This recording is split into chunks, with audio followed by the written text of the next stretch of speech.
आग बरसा दे, फिर से तूफान आने दे। तेरी महिमा से, तेरे सामर्थ्य से फिर से तू अभिषेक कर दे।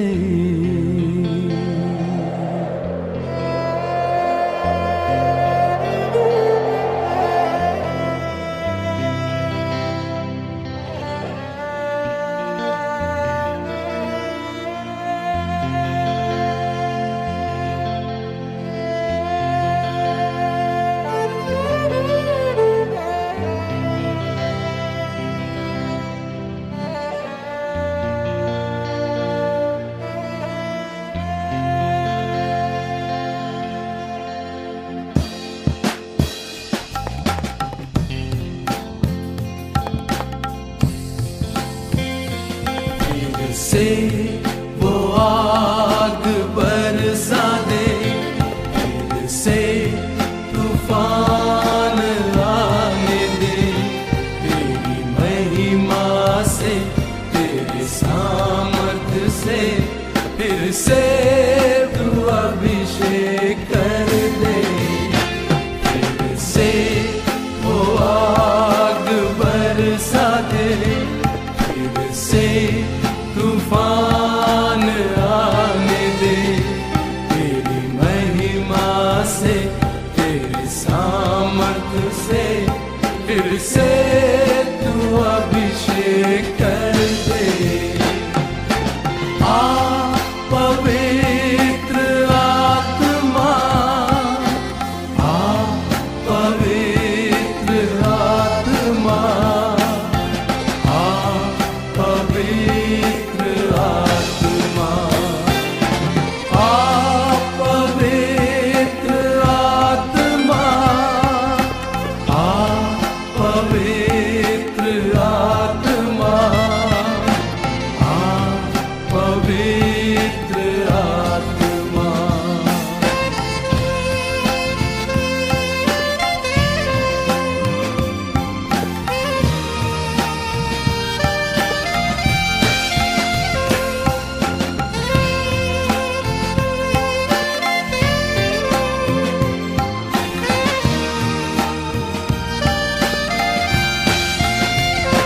बहने दे उस हवा को, झूले हर एक दिल को। तेरा दर्शन हमें मिले, करते हैं प्रार्थना तुझसे।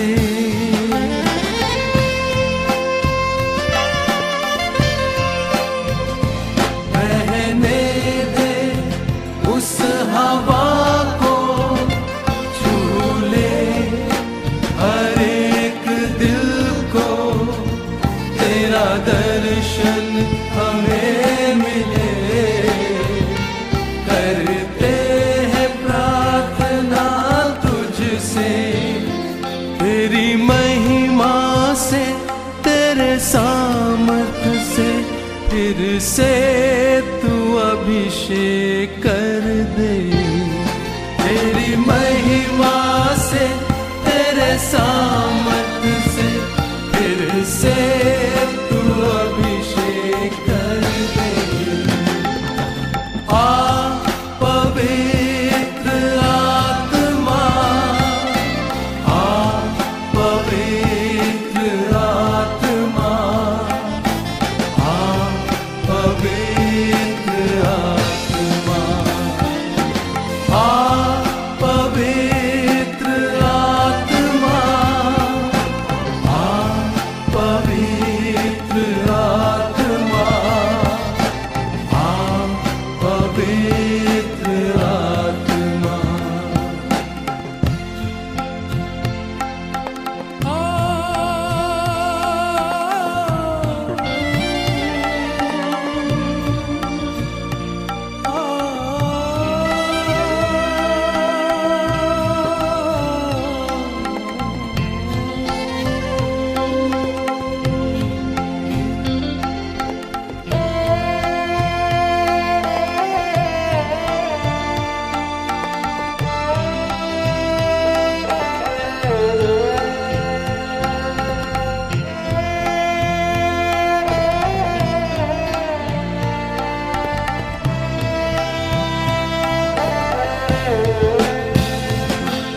बदल दे मेरे मन को, दे आशीष इस जीवन को, तेरी करुणा हम पे बरसे, अपने मार्ग पे चला हमको।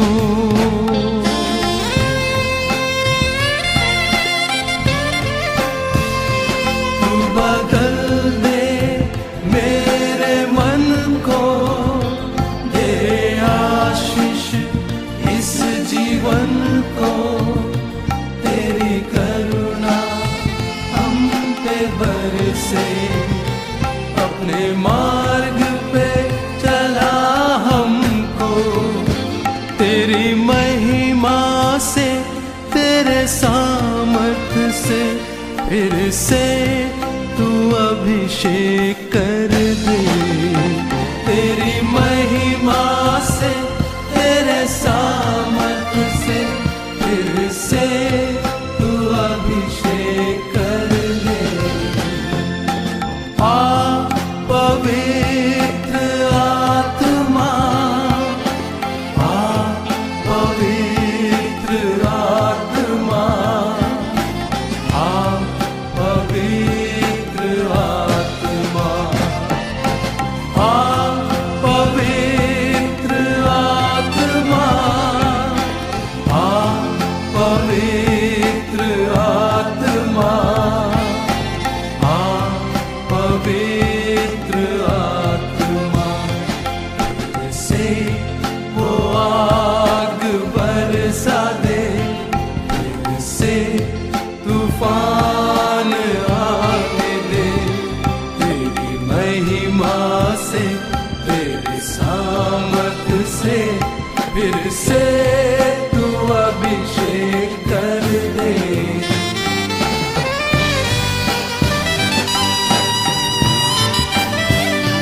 फिर से वो आग बरसा दे, फिर से तूफान आने दे, तेरी महिमा से, तेरे सामर्थ से, फिर से तू अभिषेक कर दे।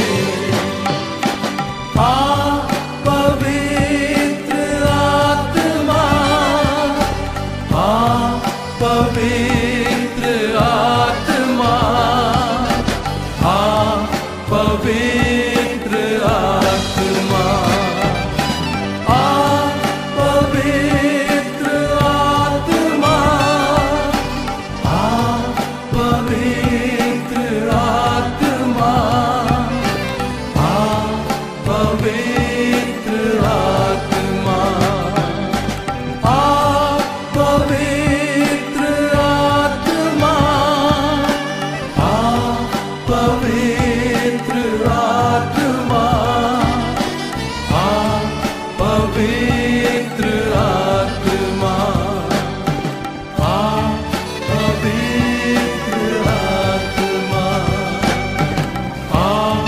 पवित्र आत्मा।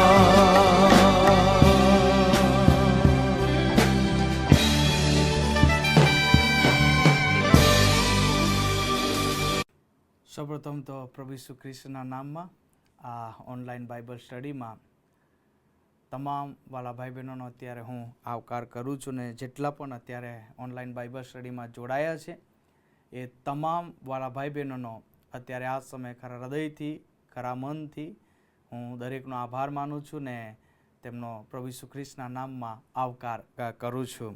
આપણે ઓનલાઈન બાઇબલ સ્ટડીમાં આપણે જોડાઈએ ને પ્રભુનું વચન એમ કહે છે કે હું સર્વ સમય યહોવાને ધન્યવાદ આપીશ, મારે મુખે તેની સ્તુતિ નિરંતર થશે, મારો આત્મા યહોવાને લીધે વડાઈ કરશે અને દીન લોકો તે સાંભળીને આનંદ કરશે. મારી સાથે યહોવાને મોટો માનો અને આપણે એકઠા મળીને તેનું નામ બુલંદ માનીએ. આવો આપણે પ્રાર્થનામાં જોડાઈ પ્રાર્થના કરીએ. સ્વર્ગમાં બિરાજમાન અમારા જીવતાને જાગતા અમારા પ્રેમાળને દયાળુ કૃપાળુ પ્રભુ, આ સમયને માટે અમે તમારો આભાર માનીએ છીએ. સુંદર ઓનલાઈન બાઇબલ સ્ટડીનું પ્રભુ આયોજન કરવાને માટે વ્યવસ્થાને માટે પ્રભુ તમારો ખૂબ ખૂબ આભાર માનીએ છીએ.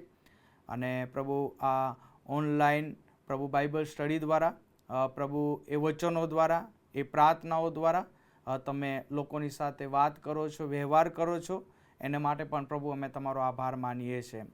અત્યારે આ સમયે આ ઓનલાઈન બાઇબલ સ્ટડીને પ્રભુ તમારા હાથોમાં હું સોંપું છું. તમારી આશીષ પ્રભુ અમારા જીવન પર પ્રભુ માંગીએ છીએ. આ ઓનલાઈન બાઇબલ સ્ટડી દ્વારા પ્રભુ એ વચનો દ્વારા તમે અમારી સાથે આજે વાતને વ્યવહાર કરજો એવી અમારી પ્રાર્થના છે. પ્રભુ અમે બધા તમારા હાથોમાં અમારું જીવન, આત્મા, પ્રાણ અને શરીર સમર્પિત કરીએ છીએ. તમારો મહિમા કરવાને માટે, તમારી આરાધના કરવાને માટે, તમારા નામને ઊંચું કરવાને માટે પ્રભુ અમારા દરેક હૃદયોને તમે તૈયાર કરો એ જ અમારી પ્રાર્થના છે. અમે બધા તમારા હાથોમાં સોંપાયા છે. ઈસુ અમારા પ્રભુના નામમાં અમારી પ્રાર્થના સાંભળો અને સ્વીકાર કરો બાપ. આમેન. શરૂઆત આપણે પ્રભુના વચનો તરફ જવા માંગીએ છીએ ને પ્રભુનું વચન આપણે વાંચીએ તથા સાંભળીએ. જૂના કરારમાં પહેલો રાજા તેનો 21મો અધ્યાય અને 25થી તો 29મી કલમ સુધી આપણે વાંચીએ તથા સાંભળીએ. જૂના કરારમાં પહેલો રાજા તેનો 21મો અધ્યાય અને 25મી કલમથી તો 29મી કલમ સુધી આપણે વાંચીએ તથા સાંભળીએ. પ્રભુનું વચન આ પ્રમાણે પ્રભુનું વચન આ પ્રમાણે કહે છે. પણ આહાબ જેણે પોતાની સ્ત્રી ઇઝબેલના ઉશ્કેર્યાથી યહોવાની દ્રષ્ટિમાં જે ભૂંડું હતું તે કરવા સારું પોતાને વેચ્યો હતો. તેના જેવો તો કોઈ જ નહોતો. વળી અમોરીઓ જેઓને યહોવાએ ઇસ્રાએલ પુત્રો આગળથી હાંકી કાઢ્યા હતા, તેઓના સર્વ કૃત્યો પ્રમાણે મૂર્તિઓની ઉપાસના કરવામાં તેણે ઘણું જ ધિક્કારપાત્ર આચરણ કર્યું હતું. આહાબે એ વચનો સાંભળ્યા ત્યારે એમ થયું કે તેણે પોતાના વસ્ત્ર ફાડીને પોતાના અંગ પર ટાટ પહેર્યું ને ઉપવાસ કર્યો ને ટાટ ઓઢીને સૂતો ને મંદગતિએ ચાલવા લાગ્યો. અને યહોવાનું વચન તિશબી એલિયાની પાસે આવ્યું કે આહાબ મારી આગળ કેવો દીન થઈ ગયો છે તે તું જુએ છે કે નહીં? તે મારી આગળ દીન થઈ ગયો છે, માટે તેના દિવસોમાં એ આપત્તિ હું નહીં લાવું, પણ તેના દીકરાના દિવસોમાં તેના ઘર પર હું એ આપત્તિ લાવીશ. આ પ્રભુનું વચન છે અને એ પ્રભુના વચનો દ્વારા આપણને પુષ્કળ આશીષ મળે.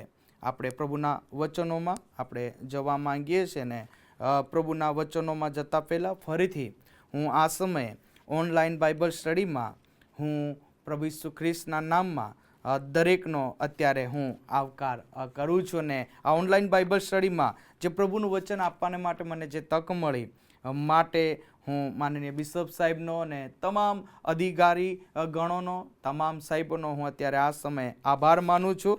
અને પ્રભુ ઈસુ ખ્રિસ્તના નામમાં ઓનલાઈન બાઇબલ સ્ટડીમાં જેઓ જોડાયા છે તેઓનો પણ અત્યારે આવકાર કરતા પ્રેમી સલામ હું પાઠવું છું. ઈશ્વરના વચનોમાંથી જે શાસ્ત્ર પાઠ વાંચ્યો એટલે પહેલો રાજા તેનો 21મો અધ્યાય અને 25થી 29 કલમમાં એ આહાબ રાજા વિશે આપણને જોવા મળે છે. આહાબ રાજાના પાપ વિશે આજે આપણે થોડો સમય મનન કરવા માંગીએ છીએ. આહાબ રાજા વિશે જો આપણે જોઈએ તો આહાબ રાજા એ તો ઇઝરાયલનો 7મો રાજા હતો. એના પિતાનું નામ ઓમરી હતું અને આહાબ રાજા એ તો ઇઝબેલ સાથે તે પરણ્યો હતો. આહાબ રાજા એ સમરૂનમાં 22 વર્ષ તેણે રાજ કર્યું અને તેના રાજ્યકાળમાં યહોવાની દ્રષ્ટિમાં જે ભૂંડું હતું તે તેણે કર્યું અને આમ તે ઈશ્વરની વિરુદ્ધ પાપ કરતો જોવા મળે છે. પહેલો રાજા તેનો 16મો અધ્યાય અને 31મી કલમ તરફ જ્યારે આપણે દ્રષ્ટિ કરીએ તો પહેલો રાજા તેનો 16મો અધ્યાય અને 31મી કલમ તરફ જો આપણે દ્રષ્ટિ કરીએ તો તે ઇઝબેલ સાથે તે પરણ્યો હતો. અને ઇઝબેલ વિશે જો આપણે જોઈએ તો ઇઝબેલ એ તો બાલની પૂજા કરનારી હતી. ઇઝબેલ એ તો બાલની આરાધના કરનારી હતી. ઇઝબેલ એ તો બાલની ભક્તિ કરનારી હતી. અને ઇઝરાયલમાં બાલની પૂજાને પ્રોત્સાહન પૂરું પાડવાને માટે તે આહાબ રાજાની પાસે ત્યાં મંદિર બંધાવ્યું, ત્યાં વેદી બંધાવી અને ત્યાં એક મૂર્તિ તેણે બનાવી. અને ત્યારબાદ જો આગળ આપણે જોઈએ તો પહેલો રાજા તેનો 21મો અધ્યાય અને 31મી કલમમાં આહાબ રાજા એ જ બાલની સેવા કરે છે અને તેની ભક્તિ પણ તે કરે છે. અને આમ તેણે ઈશ્વરની દ્રષ્ટિમાં જે ભૂંડું હતું તે તેણે કર્યું અને ઈશ્વરની વિરુદ્ધ પાપ કર્યું. આ એનું પહેલું પાપ હતું. એના રાજ્યકાળમાં જો આપણે આગળ હજુ વધીએ તો પહેલો રાજા તેનો 20મો અધ્યાય અને 23થી 34 કલમ તરફ જો આપણે દ્રષ્ટિ કરીએ તો ત્યાં અરામનો રાજા બેન હદાદ ત્યાં સમરૂનમાં ચડાઈ કરવાને માટે આવ્યો હતો પોતાનું આખું સૈન્ય લઈને. તેણે ચડાઈ કરી પણ ત્યારબાદ તેઓ ઇસ્રાયેલ મધ્યથી તેઓ એક વખત ભાગે છે. ત્યારબાદ તેમણે બીજી વાર ચડાઈ કરી અને જ્યારે બીજી વાર ચડાઈ કરી ત્યારે પણ એ અમોરીઓની બહુ મોટી હાર થાય છે. અને એ ગાળા દરમિયાન ત્યાં અરામનો જે રાજા બેન હદાદ છે એ ભાગી છૂટે છે, સંતાઈ જાય છે અને સંતાઈને એ ઇઝરાયલ રાજાને યાદ કરે છે. અને ત્યાં એ ઇઝરાયલ રાજા આહાબ સાથે તે વાત અને વ્યવહાર કરવા માંગે છે અને કહે છે કે તું મને એક જીવનદાન આપ. અને આહાબ રાજા એને તેડે છે, બોલાવે છે અને બોલાવીને એની સાથે વાતચીત કરે છે. અને ત્યારબાદ એ આહાબ રાજા એ અરામના રાજા બેન હદાદને જીવતો જવાને માટે તે છૂટો મૂકે છે, જ્યાં જીવતો મોકલી દે છે. અને આમ બેન હદાદને જીવતો જવા દઈને આહાબ રાજાએ ઈશ્વરની દ્રષ્ટિમાં જે ભૂંડું હતું તે તેણે કર્યું અને ઈશ્વરની દ્રષ્ટિમાં તેણે પાપ કર્યું. આ એનું બીજું પાપ હતું. ત્યારબાદ જો આપણે જોઈએ પહેલો રાજા 21મો અધ્યાય અને 1થી 18 કલમ તરફ જ્યારે આપણે દ્રષ્ટિ કરીએ તો ત્યાં ઇઝબેલ નાબોતની વાત કરવામાં આવે છે. ઇઝબેલ નાબોત એ તો એની પાસે એક સુંદર દ્રાક્ષાવાડી હતી અને એ દ્રાક્ષાવાડી જે આહાબ રાજાનો મહેલ હતો એ મહેલની પાસે એની દ્રાક્ષાવાડી હતી. અને આહાબ રાજા એ ઇઝબેલ નાબોતની પાસે આ દ્રાક્ષાવાડીની માંગણી કરે છે અને એ દ્રાક્ષાવાડીની બદલેમાં તે તેને બીજી દ્રાક્ષાવાડી આપવાને માટે કહે છે, એની કિંમત આપવા માટે કહે છે. તેનો મુખ્ય હેતુ એ હતો કે એ દ્રાક્ષાવાડીને બદલે તે શાકવાડી બનાવવા માંગતો હતો. પણ એમાં એ ઇઝબેલ નાબોત સહમત થતો નથી અને માટે એ રાજા ઉદાસ થઈ જાય છે, નિરાશ થઈ જાય છે. અને એ ઉદાસ અને નિરાશ થઈને જ્યારે તે બેઠો હોય છે ત્યારે એની પત્ની ઇઝબેલ એની પાસે આવે છે અને ત્યાં એને એક વચન આપે છે કે ઇઝબેલ નાબોતની જે દ્રાક્ષાવાડી એ હું તને આપીશ. અને એ વચન પૂર્ણ કરવાને માટે ઇઝબેલ નાબોતને એ મારી નાખવાનો પ્લાન તે કરે છે. અને ત્યાં એક પત્ર તે લખે છે. એ આહાબ રાજાના જે નગરના જે વડીલો છે એ વડીલો પર તે લખે છે ને એ પત્ર પ્રમાણે ત્યાં પહેલો રાજા 21મો અધ્યાય અને 9 ને 13 કલમ પ્રમાણે ત્યાં બાલિયાલના જે માણસો છે તેની વિરુદ્ધ ત્યાં સાક્ષી આપે છે કે આ ઇઝબેલ નાબોત એ તો રાજાને, ઈશ્વરને અને રાજાને શ્રાપ આપે છે અને માટે એ શ્રાપ આપવાને કારણે તેને બહાર લઈ જઈને તેને મારી નાખવામાં આવે છે. અને આમ એ ઇઝબેલ નાબોતનું જે ખૂન કર્યું એમાં મહત્વનો જે ફાળો હતો એ તો ઇઝબેલનો હતો. અને ઇઝબેલે એ ઈશ્વરની વિરુદ્ધ પાપ કર્યું. અને ત્યારબાદ એ ઇઝબેલ પોતાના પતિને કહે છે કે જા, ઇઝબેલ નાબોતની જે દ્રાક્ષાવડી છે એ દ્રાક્ષાવડી પાસે જા, તેમાં જઈને તું કબજો કર. અને ત્યાં આહાબ રાજા એની વાત માને છે અને વાત માનીને એ દ્રાક્ષાવડી કબજો કરવાને માટે ત્યાં જાય છે અને તે કબજો પણ કરે છે. અને ઇઝબેલ નાબોતની જે દ્રાક્ષાવાડી હતી એ દ્રાક્ષાવાડી કબજો કરીને ઈશ્વરની દ્રષ્ટિમાં જે ભૂંડું હતું એ રાજા આહાબ રાજા કરે છે. અને આ તેનું ત્રીજું પાપ હતું. અને આમ આહાબ રાજા અલગ અલગ સમયમાં અલગ અલગ સંજોગોમાં, અલગ અલગ પરિસ્થિતિમાં એ ઈશ્વરની વિરુદ્ધ પાપ કરતો જોવા મળે છે. અને એ પાપ સામે એને પ્રબોધક દ્વારા કહેવામાં આવે છે. અને જ્યારે તે એ બાબતો કહે છે, પ્રબોધકો કહે છે, એ કહેલી વાતોમાં ઈશ્વરની શિક્ષા સમાયેલી આપણને જોવા મળે છે. વાંચીએ તો પહેલો રાજા તેનો 20મો અધ્યાય અને 42મી કલમ પ્રમાણે અરામના રાજા બેન-હદાદને તેને જીવતો જવા દીધો, માટે ઇઝરાયલના એ પ્રબોધક દ્વારા ત્યાં એને કહેવામાં આવે છે કે તેના જીવને બદલે તારો જીવ જશે. નાબોતને મારી નાખીને તેની વાડી છીનવી લઈને એને કબજો લીધો હતો, અને માટે તિસ્બી એલિયા દ્વારા તેને કહેવામાં આવે છે કે જેમ કૂતરાએ નાબોતનું રક્ત ચાટ્યું તેમ તારું રક્ત પણ ચાટવામાં આવશે. કૂતરા તારું રક્ત ચાટશે.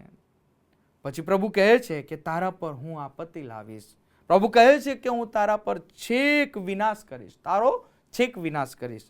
અને આમ પહેલો રાજા 20મો અધ્યાય અને 23મી કલમ પ્રમાણે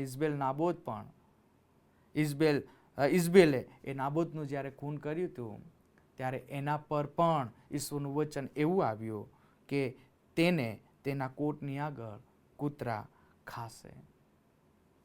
અને આમ ઇઝબેલને એટલા માટે કહેવામાં આવ્યું કે તેણે એ નાબોતનું ખૂન કર્યું હતું, અને ત્યારબાદ એણે જે પ્રબોધક હતા એ પ્રબોધકોને પણ તેણે મારી નાખ્યા હતા. અને શિક્ષાના ભાગ સ્વરૂપમાં ઇઝબેલ વિશે એ પહેલો રાજા 20મો અધ્યાય અને 23મી કલમમાં કહેવામાં આવે છે. અને આમ જ્યાં જ્યાં તેમણે પાપ કર્યું ત્યાં એમને કહેવામાં આવ્યું ઈશ્વર દ્વારા એ પ્રબોધક થકી. અને જ્યારે આપણે આગળ વધીએ છીએ ત્યારે તિસ્બી એલિયા દ્વારા પહેલો રાજા તેનો 21મો અધ્યાય અને 21 થી 26 કલમ પ્રમાણે આહાબ રાજાને જે વચન કહેવામાં આવ્યું ત્યારે એ વચન તેણે સાંભળ્યું. કોણે? આહાબ રાજાએ. અને આહાબ રાજાએ જ્યારે એ ઈશ્વરનું વચન સાંભળ્યું ત્યારે પહેલો રાજા 21મો અધ્યાય અને 27મી કલમ પ્રમાણે એ પોતાના વસ્ત્રને તે ફાડી નાખે છે, પોતાના અંગ પર તે ટાટ પહેરે છે, ઉપવાસ કરે છે, અને તેને પસ્તાવો થાય છે, અને એ ઈશ્વરની આગળ દીન થાય છે. અને માટે ઈશ્વર તેના પર આવતી જે વિપત્તિઓ છે એ વિપત્તિઓને તે ટાળી દે છે. જેમ આહાબ રાજાએ ઈશ્વરની વિરુદ્ધ પાપ કર્યું, તેમ બાઇબલમાં એવા ઘણા બધા પાત્રો છે, એ આદમથી માંડીને છેક સુધી એવા કેટલાક પાત્રોમાંથી આજે આપણે થોડા પાત્રો વિશે જો આપણે જોઈએ તો જૂના કરારમાં યહોશવા 7:21 પ્રમાણે આખાને લોભનું પાપ કર્યું. પહેલો સમુએલ 2:22 પ્રમાણે એલીના દીકરાએ એ સ્ત્રીઓ સાથે કુકર્મ કરીને તેમણે પાપ કર્યું.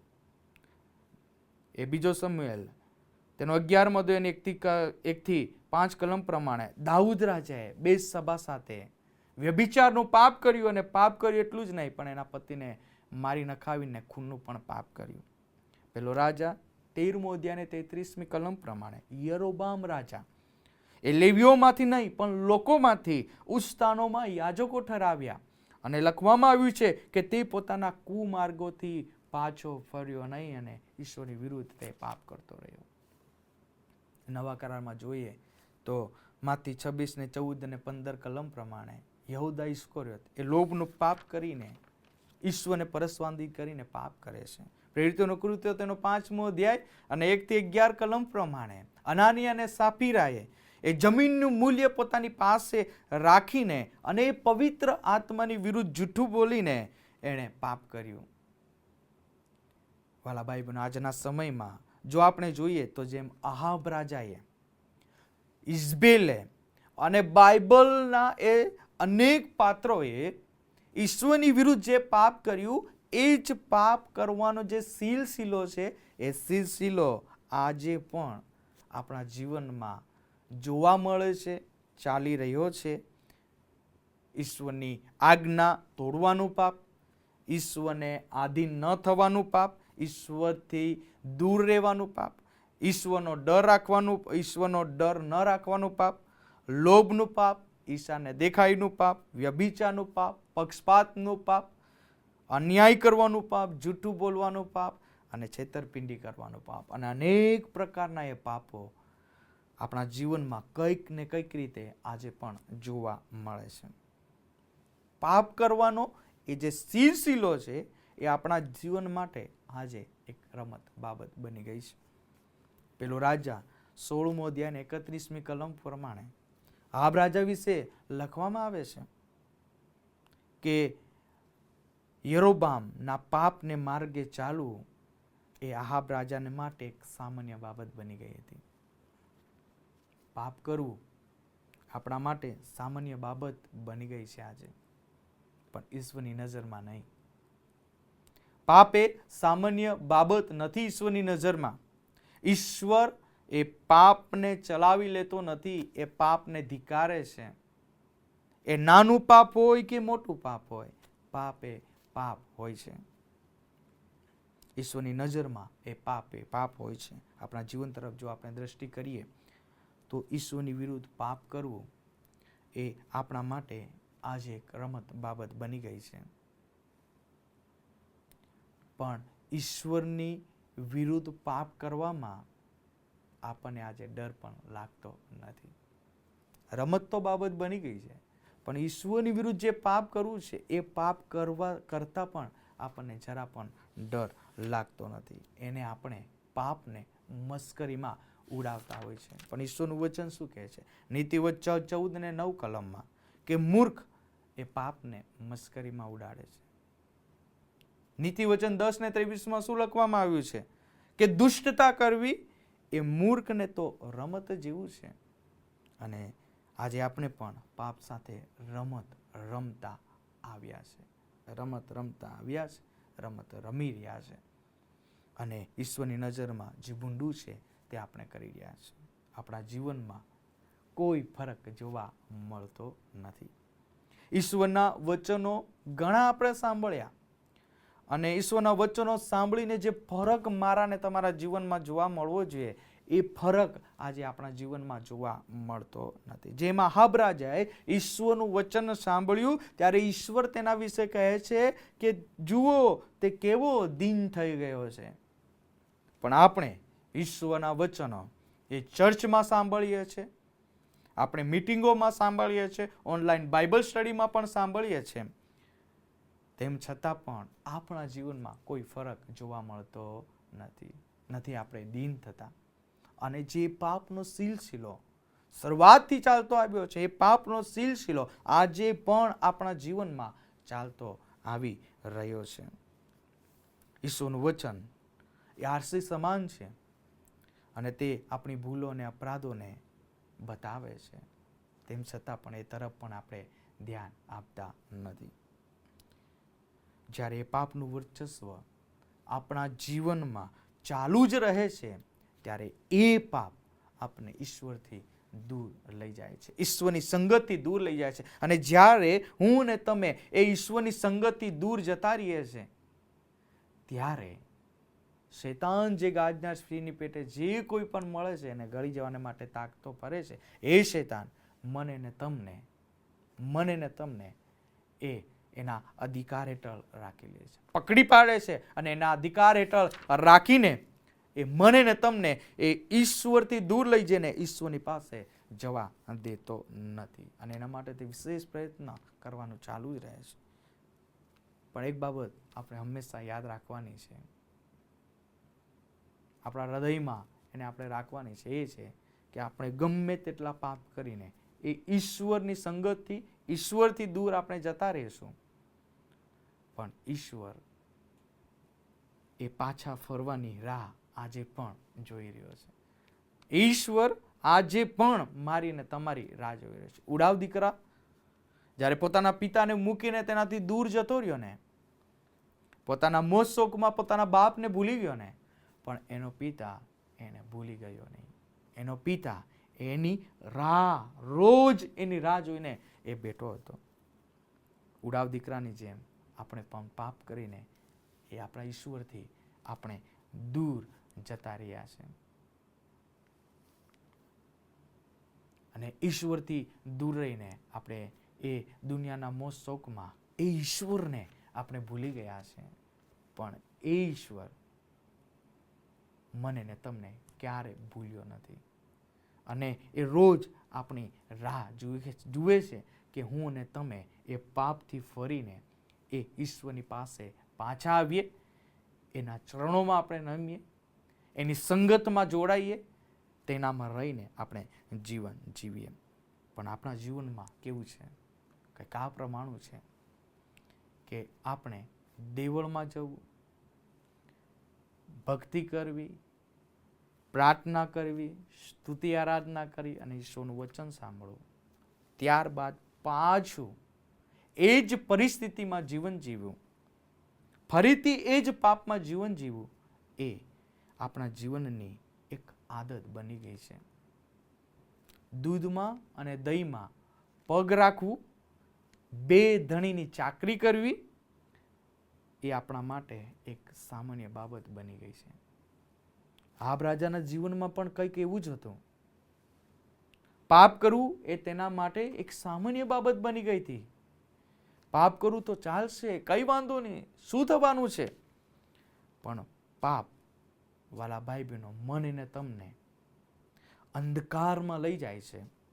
અને આપણે એ અંધકારમાં ક્યાં જઈએ છીએ, શું કરીએ છીએ, એ આપણને કઈ ખબર પડતી નથી. એ અંધકારમાં ખરાબ સંજોગો અને કપરી પરિસ્થિતિ પણ આવીને ઊભી થાય છે. દાઉદના જીવનમાં જો આપણે જોઈએ તો દાઉદના જીવનમાં એ ખરાબ સંજોગો, એ ખરાબ કપરી પરિસ્થિતિ આવીને ઊભી રહી ગઈ એના પાપને કારણે. અને શું થયું? એનું બાળક ઈશ્વરે લઈ લીધું. એનું વ્યભિચારનું, એનું એ પાપ એ દાઉદ રાજાને થોડા સમયને માટે આનંદ આપે છે, ખુશી આપે છે, પણ ત્યારબાદ એ ખુશી આંસુમાં ફેરવાઈ જાય છે.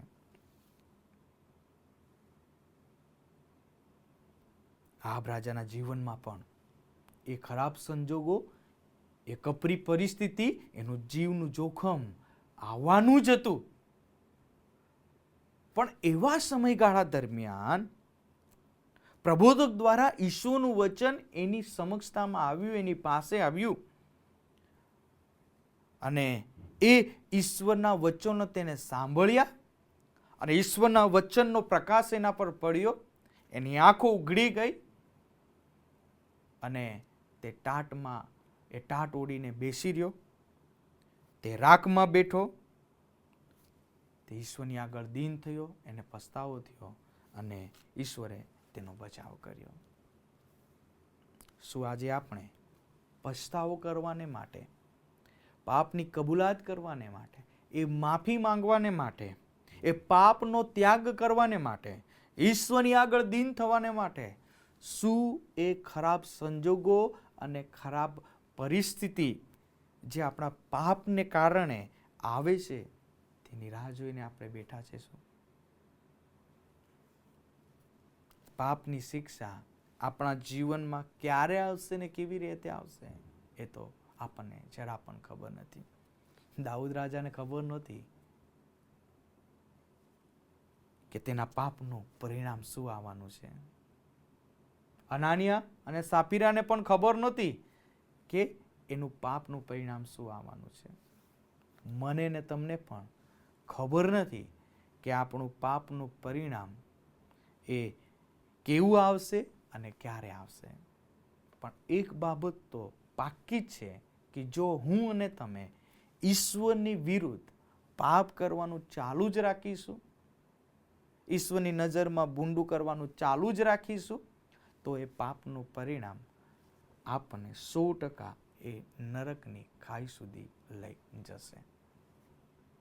પણ એ પહેલા ઈશ્વર આપણને પાપથી ફરવાની, પાપનો પસ્તાવો કરવાની અને માફી માંગવાની તક આપણને આપી છે.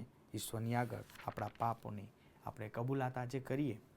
આહાબ રાજાએ પાપ કર્યું, પણ પાપ કરીને જ્યારે ઈશ્વરનું વચન તેને સાંભળ્યું ત્યારે તે ઈશ્વરની આગળ દીન થયો.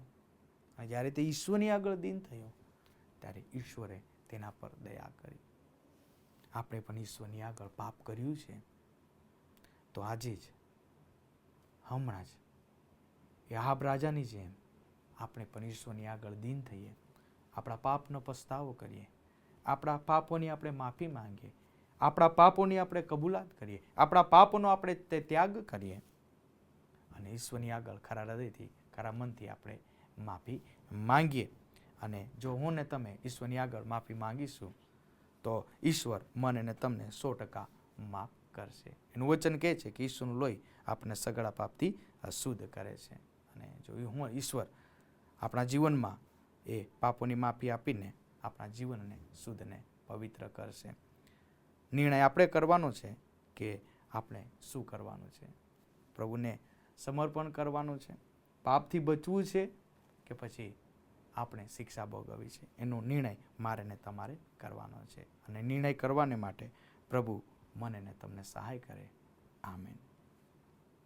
પ્રાર્થનામાં જોડાઈએ, પ્રાર્થના કરીએ. સ્વર્ગમાં બિરાજમાન અમારા જીવતા અને પવિત્ર પ્રભુ, સુંદર પ્રભુ, આહાબના જીવન વિશે આજે એક બાબત અમને શીખવા મળી છે કે આહાબ રાજાએ પાપ કર્યું, પણ તેણે ઈશ્વરનું વચન સાંભળ્યું અને ઈશ્વરનું વચન સાંભળીને તેને સ્વીકાર્યું અને ઈશ્વરની આગળ દીન થયો. પ્રભુ, અમે પણ અત્યાર સુધી તારું વચન સાંભળતા આવ્યા છે, પણ અમે તમારી આગળ દીન થયા નથી. એ ફરક જે અમારા જીવનમાં જોવા મળવો જોઈએ એ જોવા મળતો નથી. પ્રભુ પરમેશ્વર, તમે અમારા જીવનમાં કાર્ય કરો. અને આહાબ રાજાએ જે પ્રભુ પસ્તાવો કર્યો, આહાબ રાજાએ ઈશ્વર તમારી આગળ દીન થયો, તેમ અમે પણ તારી આગળ દીન થઈએ અને પ્રભુ અમારા જીવનમાં જે પાપનો સિલસિલો ચાલુ છે એને પ્રભુ પરમેશ્વર અમારા જીવનથી દૂર કરીએ. અને પ્રભુ પરમેશ્વર, અમે તમારી આગળ માફી માંગીએ, અમારું જીવન તમને સમર્પિત કરીએ અને સમર્પિત કરીને પ્રભુ તમારામાં જીવન જીવાને માટે પ્રભુ અમે આગળ વધીએ એવી કૃપા, સહાય અને મદદ અમે આજે માંગીએ છીએ. તમારા નામમાં પ્રાર્થના કરી, તમે સાંભળી, સ્વીકારી, માન્ય કરી આભાર માનીએ છીએ. ઈસુના નામમાં માંગીએ છીએ બાપ. આમીન.